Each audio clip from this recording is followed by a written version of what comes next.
وعلى آله وصحبه أجمعين. قال الشيخ أبو طالب المكي في كتابه قوت القلوب ونفعنا الله به وبعلومه في الدارين آمين. رضي الله عنكم. أما بعد. Muka surat 456. Kebaikan paling baik ialah sentiasa merasa diawasi oleh Zat yang Maha mengawasi. Hal itu selalu ditanamkan di dalam hatinya. Sedangkan muraqabah atau merasa diawasi yang paling baik ialah melakukan muhasabah diri terhadap Zat yang akan menghisab dan melakukan pelbagai ketaatan yang telah diperintahkan oleh Allah Subhanahu wa taala. Demikian juga dengan pelbagai tambahan siksaan yang diterima oleh penghuni neraka adalah hukumannya. Hal itu selari dengan ayat alladzina kafaru wa saddu an sabilillahi zidnahum adaban fawqa al'adab. Orang-orang yang kafir dan menghalangi dirinya serta orang lain dari jalan Allah, kami tambahi mereka azab siksa di samping azab yang menimpa mereka.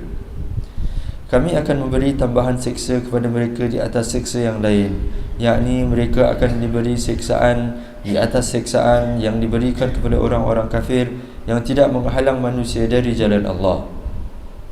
Allah Subhanahu wa taala berfirman, innal ladzina kafaru wa zalamu lam yakunillahu liyaghfira lahum wa la liyahdiyahum tariqa.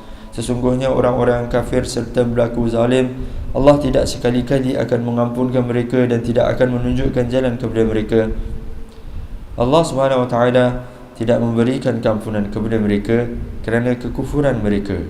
Dia juga tidak menerangi mereka dengan hidayah kerana kezalim mereka. Rasulullah sallallahu alaihi wasallam bersabda, "Al-zulma zulumatun yawmal qiyamah."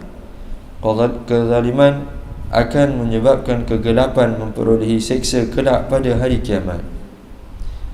Ini selari dengan alhamdulillah alamin. Allahumma shalli wa sallim ala sayyidina Muhammad wa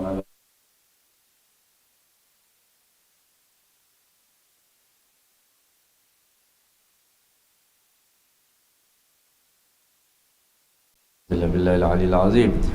Ilahi anta maksudi Allah kama tumi'atini muhabbatul kamal. Alhamdulillah, kita teruskan ke surah 456. Dalam kitab ini beliau mengatakan kebaikan paling baik ialah sentiasa merasa diawasi oleh Allah Subhanahu wa taala. Itulah kebaikan yang paling baik. Kita merasakan diawasi oleh Allah. Apa sebab itu? Sebabnya apabila kita merasakan diri kita diawasi oleh Allah Subhanahu wa taala, kita tak berani melakukan sesuatu yang dihalang oleh Allah, dilarang oleh Allah Subhanahu wa taala. Dan juga kita sentiasa menjaga diri kita untuk melakukan segala perkara yang diperintahkan oleh Allah Subhanahu wa taala. Maka itu kebaikan paling baik. Sehingga Rasulullah sallallahu alaihi wasallam bersabda, kebaikan yang paling baik iaitu al-ihsan. Ihsan itu kebaikan yang baik, ataupun kebaikan yang terbaik, anta abudullah ka'annaka tara wa illam takun tara fa innahu yarak, iaitu menyembah Allah Subhanahu wa taala seolah-olah kamu melihat Allah Subhanahu wa taala. Kalau kamu tak melihat Allah, sesungguhnya Allah Subhanahu wa taala melihat kamu. Tetapi malangnya, sayang sekali, pada zaman hari ini manusia kebanyakan lebih melihat kebaikan itu adalah apabila diawasi oleh orang lain. Apabila orang lain nampak kita baik, wah, kita rasa pun bagus. Orang kalau tak nampak kita tak nak buat baik. Maka itu bukan kebaikan itu. Yang lebih penting adalah jadi orang baik daripada melakukan kebaikan. Jadi orang baik itu lebih penting lagi. Jadi orang baik adalah melakukan kebaikan sebaik-baiknya. Itulah orang yang baik. Jadi orang baik tidak menzalimi orang lain, tak menyusahkan orang lain, tidak memberatkan urusan orang lain. Itu orang baik namanya. Sehingga kan sedikit yang apa yang kita lakukan untuk orang lain, kebaikan untuk orang lain, membantu dia, itu lebih baik daripada ibadah kepada Allah Subhanahu wa taala, sembahyang tetapi dalam hatinya kegelapan, zalim. Maka hal ini selalu ditanamkan dalam hatinya. Ini dia. Bagaimana kita nak tanamkan itu? Tanamkan dalam hati kita sentiasa merasakan diawasi oleh Allah adalah dengan zikrullah, dengan zikir pada Allah. Banyak zikir pada Allah. Apabila hati kita sentiasa ingat kepada Allah Subhanahu wa taala, maka kita akan apa? Kita akan rasa diawasi oleh Allah.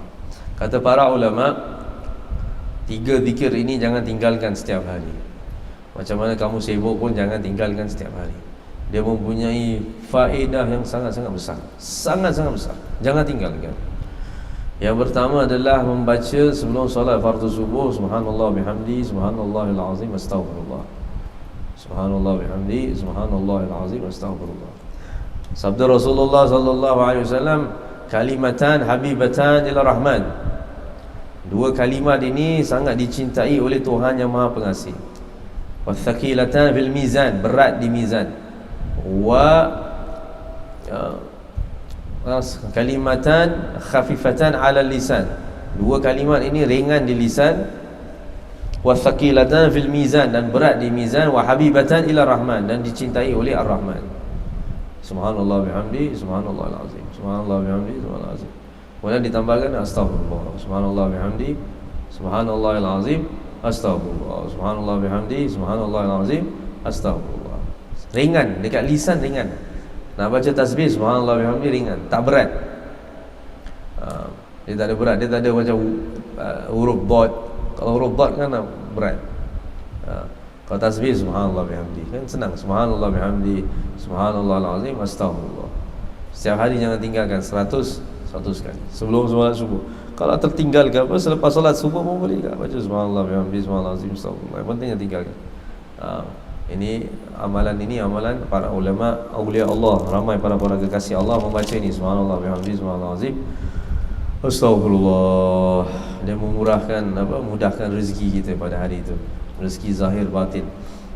Hatta nak cari ilmu, nak kerja, semua dimudahkan oleh Allah. Kalaulah urusan dunia dimudahkan Allah, apalagi urusan akhirat lagi dimudahkan Allah. Akhirat itu urusannya lebih berat. Macam mana berat urusan kita kat dunia, kat akhirat lebih berat. Kerana kita akan dihisap oleh Allah, kita akan bergerak di hari mahsyar, nak bertemu dengan Allah. Segala amal soleh, amal apa yang kita lakukan di dunia dinampakkan oleh Allah. Maka perbanyakkan zikir pada Allah. Subhanallah bihamdi, subhanallah azim, astagfirullah.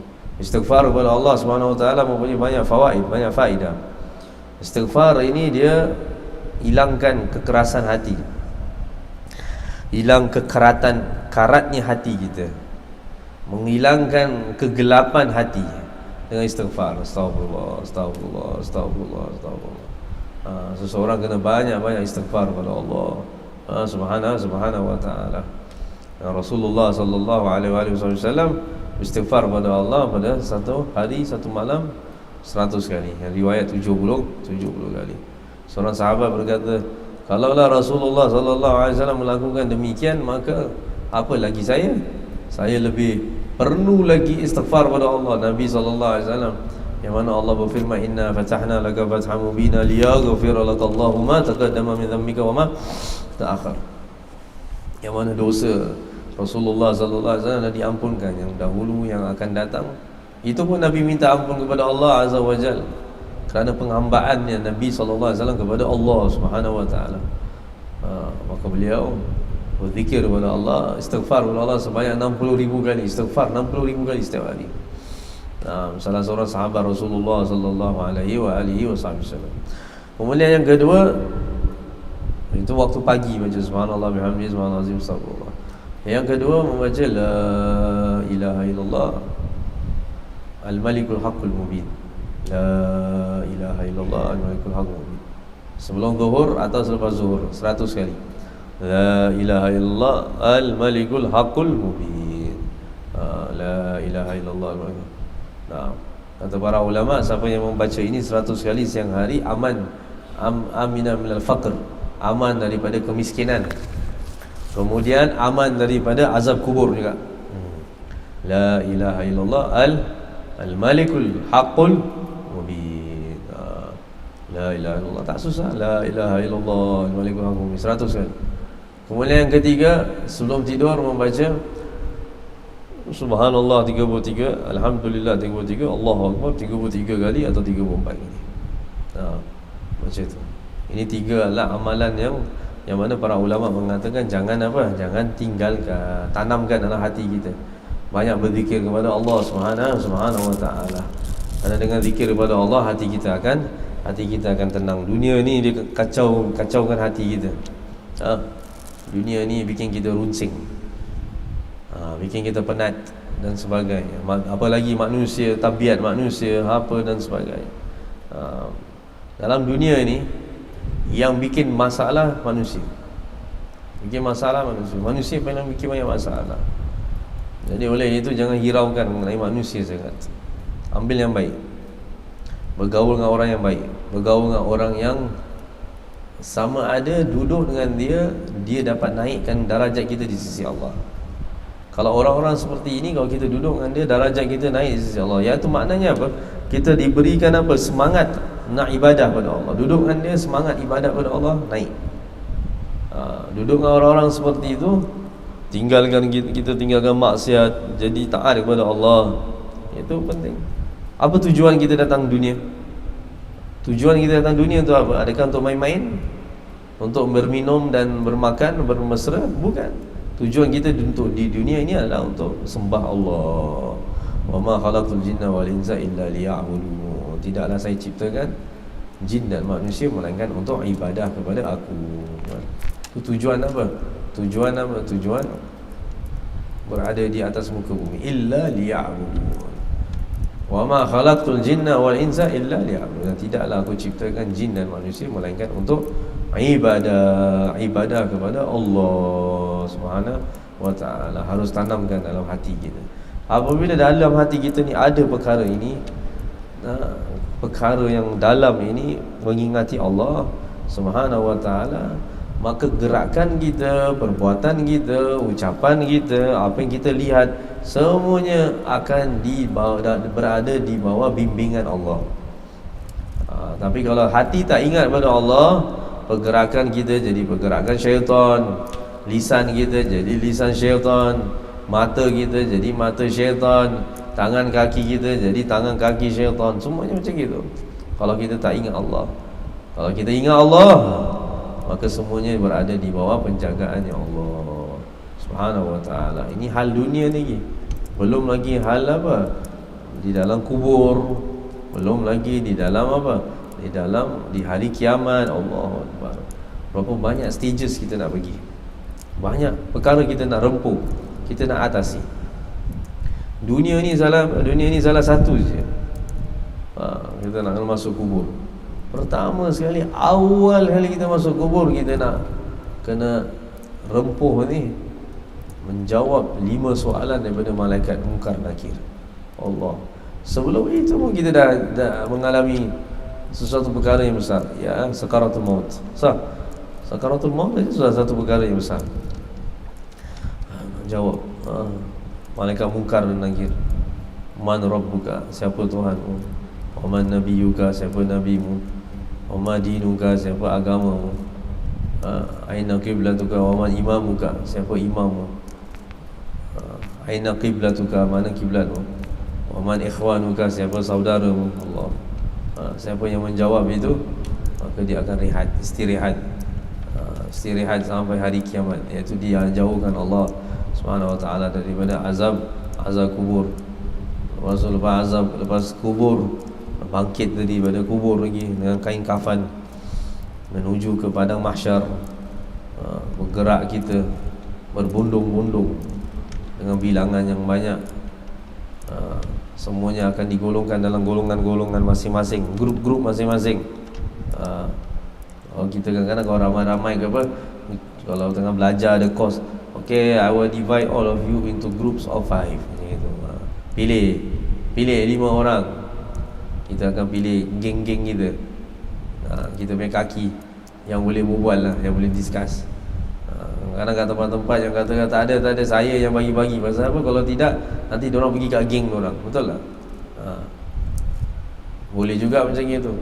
Dibangkitkan dalam kubur, orang-orang yang kanan kiri semua kita tak kenal. Na'udzubillah. Tapi kalau orang-orang insan-insan yang baik, masya-Allah, akan dikumpulkan dengan orang-orang yang baik. Al-mar'u ma'aman ahab. Seseorang itu akan bersama dengan orang yang dicintai. Cinta itu perkara yang besar. Cinta kepada seseorang itu perkara yang besar, sangat-sangat besar. cinta kita kepada Allah Azza wa Jalla, cinta kita kepada Rasulullah sallallahu alaihi wasallam perkara yang besar. Kerana tahap cinta kita kepada Allah dan Rasulullah SAW, itulah yang mana kita lihat amal soleh kita, betapa banyak kita buat ataupun kurang kita buat, macam mana kita korbankan ataupun tidak. Semua tergantung kepada cinta kita kepada Allah dan Nabi Muhammad SAW. Bagaimana kita cinta dengan agama ini, agama Islam. Inna dinna indallahil Islam, sesungguhnya agama di sisi Allah adalah Islam. Bagaimana kita korbankan untuk agama Islam, kita amalkan apa yang diajarkan oleh penghulu kita Nabi Muhammad SAW. Kemudian bagaimana kita nak kekalkan agama Islam di atas bumi Allah dengan mengamalkan Islam dulu pada diri kita. Pastikan anak-anak kita, keluarga kita amalkan agama Islam. Pastikan teman-teman kita, masyarakat kita terus dapat ilmu agama Islam, dapat terus tambahkan iman mereka kepada Allah Subhanahu wa taala, insya-Allah. Ini semua daripada mahabbah, cinta kepada Allah, cinta kepada Rasulullah sallallahu alaihi wa alihi wasallam. Maka hal itu selalu ditanamkan dalam hati. Sedangkan muraqabah, yang paling baik ialah melakukan muhasabah diri terhadap zat yang akan hisab. Itu muraqabah yang besar, kata Syekh Abu Talib Al-Maki. Beliau mengatakan muraqabah itu adalah apa? Min afdalil qurbat, daripada sebaik-baik cara untuk mendekatkan diri kepada Allah, muhasabatun nafs lil hasib, menghisapkan diri untuk apa? Untuk hari yang akan dihisap. Kita hisapkan diri kita, menghisap. Setiap perkara saya nak buat ini, saya tahu saya akan dihisap oleh Allah Azza wa Jalla. Saya hati-hati sekarang. Saya nak langkahkan kaki saya ini, saya akan dihisap oleh Allah. Saya nak buat ini, saya akan dihisap oleh Allah Subhanahu wa ta'ala. Hati-hati. Makanya kalau kita fikir balik, kita sendiri akan dihisap oleh Allah. Ada waktu ke kita nak pergi cari salah orang? Manusia zaman hari ni suka cari salah orang. Cari salah orang, cari salahnya sendiri dia tak cari. Lupa. Yang mana dia mencari salah orang itu, dia akan disalahkan nanti di hari kiamat. Dia akan dihisap. Allah akan mengatakan, wahai fulan, engkau cari salah orang sedangkan diri engkau banyak salah. La ilaha illallah. Maka oleh itu, wa min afdalil qurbat, seafdal qurbat, seafdal cara mendekatkan diri kepada Allah, muhasabatun nafs, iaitu muhasabah diri kita sendiri. Muhasabah diri kita terhadap zat yang akan menghisap, itu Allah. Allah yang akan hisap kita. Allahu Akbar. Takut kita. Oleh itu pilih hidup yang baik, pilih kawan yang baik, pilih semua, supaya kita dapat dekat dengan Allah Subhanahu wa ta'ala. Adakah husnudzan dalam hati kita. Jangan kita hukum sesuatu secara zahir. Ada husnudzan. Kadang kita nampak mungkin tak benar, tapi itu benar. Allahu a'lam, kita tak tahu. Jangan pandai-pandai kita. Jangan kita rasa apa, kita jangan pandai-pandai. Banyak benda kita buat, kita pandai-pandai. Akhirnya kita jatuh kepada su'udzan, buruk sangka. Kita jatuh pada dosa ini tanpa kita faham. Lihat bagaimana Khidir dengan Nabi Musa AS. Nabi Musa AS dia tak faham apa Khidir lakukan. Jatuh kepada apa? Jatuh kepada perpisahan. Kerana apa? Dia lihat kepada apa secara zahir. Padahal itu Nabi, itu Rasul. Tapi Allah Azza wa Jalla nak ajarkan kepada kita semua. Bukan maknanya Nabi Musa itu tidak mempunyai kedudukan di sisi Allah. Bukan. Kedudukan Nabi Musa lebih tinggi daripada Khidir, kerana beliau Nabi dan Rasul. Kalau Khidir ini ada khilaf, ada ulama kata dia Nabi, ada ulama kata dia waliullah. Tapi alhasil kedudukan di sisi Allah, Nabi Musa lebih tinggi. Tapi ada perkara-perkara yang mana Nabi Khidir alaihissalam, Khidir tu ada ilmu-ilmu yang tidak diberikan pada waktu itu kepada Nabi Musa alaihissalam pada ketika itu. Maka Allah berfirman wa fawqa kulli dhi ilmin alim, dan atas setiap orang yang alim ada orang yang alim lagi. Disebabkan dia menghukum Khidir, dia tak sabar, dia tengok macam gitu, maka Khidir mengatakan hadza firaqu baini wa bainik, ini perpisahan, goodbye, ini perpisahan antara aku dengan antara kau. Sa'unabbiuka bi ta'wili ma lam tastati' alaihi sabra, aku akan terangkan apa sebab dia. Aku lakukan perkara ini bukan tanpa sebab. Aku orang yang beriman, aku orang yang bertakwa kepada Allah. Aku lakukan ini ada sebab. Malam tastati' alaihi sabra, aku lakukan ini bukan untuk dasar apa, hawa nafsuku, atas ilham yang Allah berikan kepada aku. Sanunabbika bi ta'wili, aku akan terangkan kau atas apa yang kamu tak ada sabar. Atas apa perkara yang kamu tak ada sabar, aku akan terangkan. Itu dia Khidir alaihissalam. Ini banyak pelajaran yang harus kita belajar. Husnudzan ini besar. Husnudzan billah, husnudzan bi ibadillah. Rasulullah SAW kata, laisa fawqahuma syai'un minal khair. Tidak ada sesuatu yang lebih baik, lebih atas daripada kebaikan daripada dua perkara ini. Khaslatan, laisa fawqahuma syai'un minal khair. Dua perkara tidak ada sesuatu yang lebih baik daripada perkara ini. Husnudzan billah, husnudzan bi ibadillah. Baik sangka kepada Allah, baik sangka kepada hamba-hamba Allah. Allah kasih kita susah, baik sangka kepada Allah. Alhamdulillah.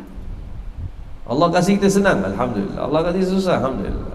Susah senang semua datang daripada Allah. Kerana apa? Lepas susah nanti senang. Begitu juga lepas senang, lama lepas senang nanti ada susah.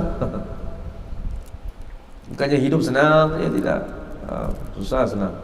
Lepas tu susah balik, lepas tu senang, lepas tu susah senang. Macam itu sampai akhir hayat kita. Yang kita nak nanti dikubur dan di akhirat semuanya senang.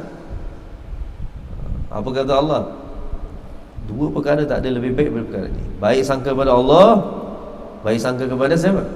Husnudzan bi ibadillah. Baik sangka kepada hamba Allah, hamba Allah baik sangka. Ya mungkin saja nampak tak benar, tapi dia benar. Mungkin saja, kerana kita tak tahu sebenarnya. Kita tak tahu apa? Tak tahu hukum apa? Hukum sebenarnya. Itu yang penting tu. Hukum sebenarnya apa kita tak tahu. Kadang-kadang begitu. Maka akhirnya kadang-kadang takut. Kita takut tu. Kadang-kadang kita takut sangkaan-sangkaan kita itu menuduh orang. Menuduh orang apa sebagainya. Alhamdulillah, mudah-mudahan Allah pelihara hati kita daripada perkara-perkara seperti ini. Hati ini precious. Hati kita ini sangat-sangat berharga, precious. Iman seseorang kita tak tahu. Kalau iman ada kat dalam dada dia, taqwa bukan takwa dalam dada dia, kita tak tahu apa dalam takwa dia, apa dalam dada dia, takwa dia tahap ke berapa tak tahu. Nampak secara zahir, nampak secara zahir. Atau orang munafik zaman Nabi SAW semayang kat belakang Rasulullah SAW. Sayyidina Abu Bakar bersemayang belakang Nabi Muhammad SAW. Begitu sekali. Sayyidina Abu Bakar Siddiq. Ada orang munafik.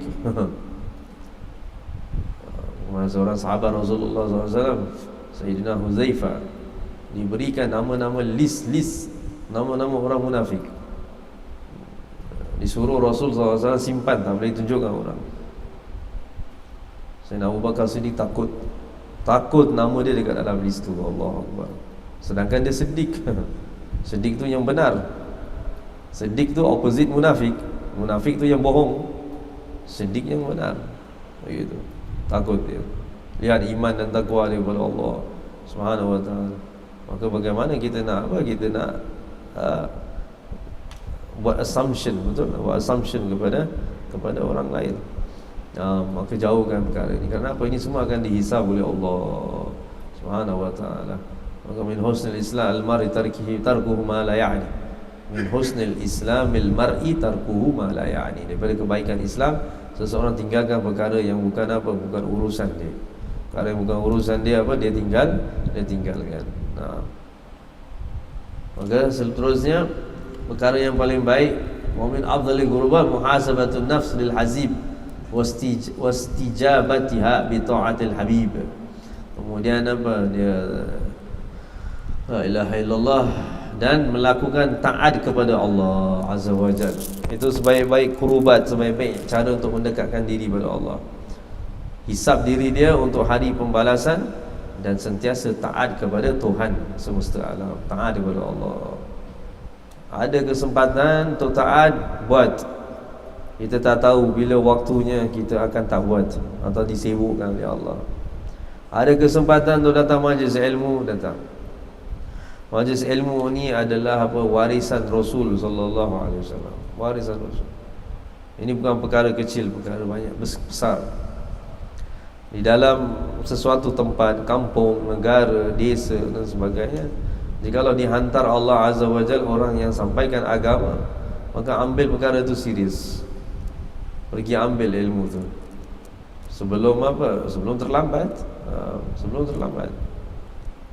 Kerana apa? Musibah yang paling besar atas muka bumi Allah Azza wa Jalla adalah matinya orang alim, meninggalnya orang alim. Apabila meninggalnya orang alim, ilmu tu pun diambil. Maka itu antara tanda kiamat. Ilmu tu diambil, maka akan tinggallah nanti di atas bumi Allah banyak orang-orang jahil. Orang jahil yang menunjukkan manusia ke jalan Allah. Cuba bayangkan, orang jahil yang buta mata hati dia, yang tak mengenal Allah, yang iman pun belum tumbuh dalam hati dia, tetapi secara dasarnya nampak dia seperti orang Islam dan iman. Mereka yang akan bimbing kita ke jalan Allah. Na'udzubillah. Kalau apa wafatnya ataupun tariknya ilmu-ilmu orang-orang alim, orang-orang salih, yang mana mata hati dia buta, tak tahu mana yang benar, mana yang salah. Dia sama seperti orang buta bawa kita sembarang jalan. Orang buta bawa kita sembarang jalan. Kita buta, lepas tu kita nak sembarang jalan, ada banyak kereta ni, dangerous ni. Lepas tu kita pergi ambil orang buta suruh pimpin kita. Si buta dengan si buta sembarang jalan. La ilaha illallah. Lepas tu road tengah busy, selamat ke tak selamat? Tak selamat. Begitu juga dalam perjalanan kita kepada Allah Azza wa Jalla. Halangannya, hambatannya, godaannya, kan macam-macam ada. Lepas tu kita kasih orang yang buta bawa kita. Innalillah. Sama-sama bang, semua terlanggar. Tidak ada apa, dapat bimbingan. Iaitu diberikan nasihat yang salah. Bimbingan yang salah.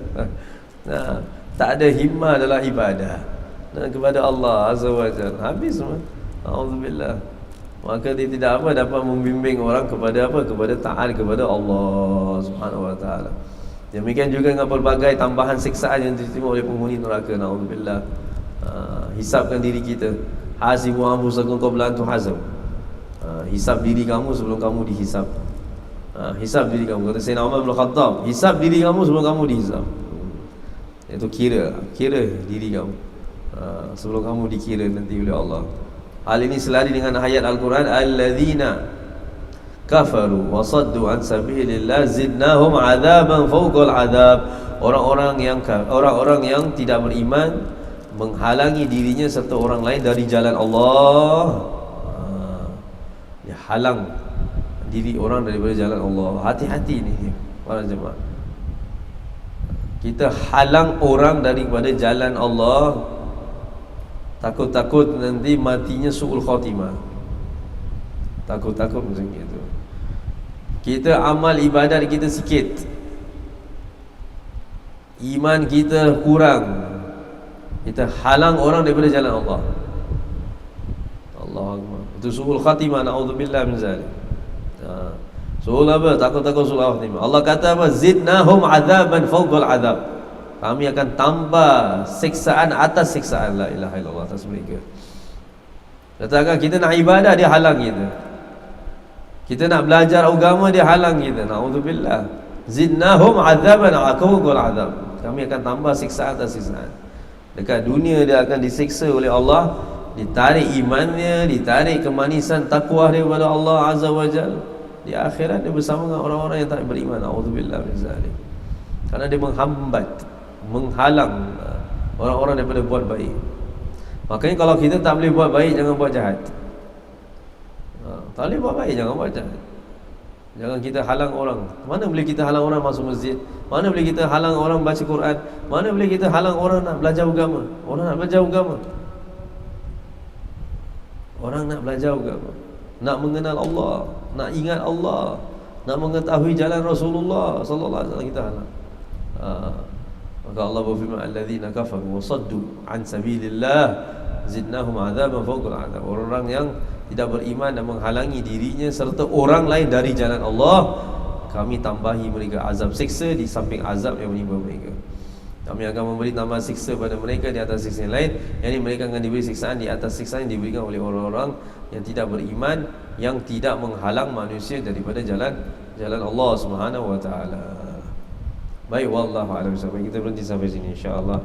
Mudah-mudahan yang sedikit ini dapat tambahkan iman kita, takwa kita kepada Allah Subhanahu wa taala. Mudah-mudahan Allah berikan kita iaitu istiqamah dalam taat kepada Allah, istiqamah dalam menjauhi larangan Allah Subhanahu wa taala. Mudah-mudahan Allah tetapkan iman kita dalam hati kita, iman dalam hati anak-anak kita, ahli keluarga kita, ibu bapa kita, suami kita, isteri kita, dan juga teman-teman kita, dan juga mudah-mudahan Allah berikan keamanan, kesejahteraan di masyarakat kita, di negara kita, dan di semua negara Islam yang lain. Dan mudah-mudahan Allah SWT iaitu kekalkan, iaitu amal-amal salih, kekalkan majlis-majlis ilmu, majlis-majlis zikir, majlis-majlis maulid atas Rasulullah SAW di atas muka bumi Allah Subhanahu wa taala. Mudah-mudahan dengan majlis-majlis ini Allah akan angkat segala bala, segala wabak, segala azab, segala kesusahan, ma zahara minha ma batan. Dan mudah-mudahan Allah Azza wa Jalla berikan kepada kita kebaikan di dunia, kebaikan di akhirat. Amin rabbal alamin.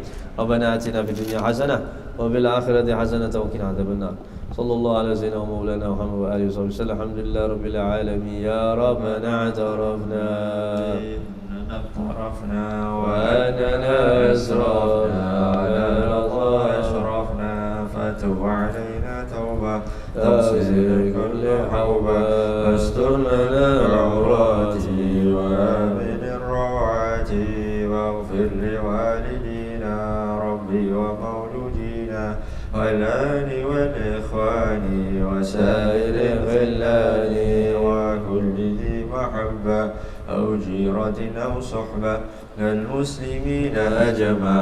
آمين ربي فاسمع فضلا وجود من نال باكتساب منا للمصطفى الرسول نرضى بكل سول بالمصطفى الرسول نرضى بكل سول بالمصطفى الرسول نرضى بكل سول صلى وسلم ربي عليه عند الحب وآله والصحب عنان طش السحب والحمد للإله في البدء والتناهي. السلام عليكم ورحمة الله وبركاته.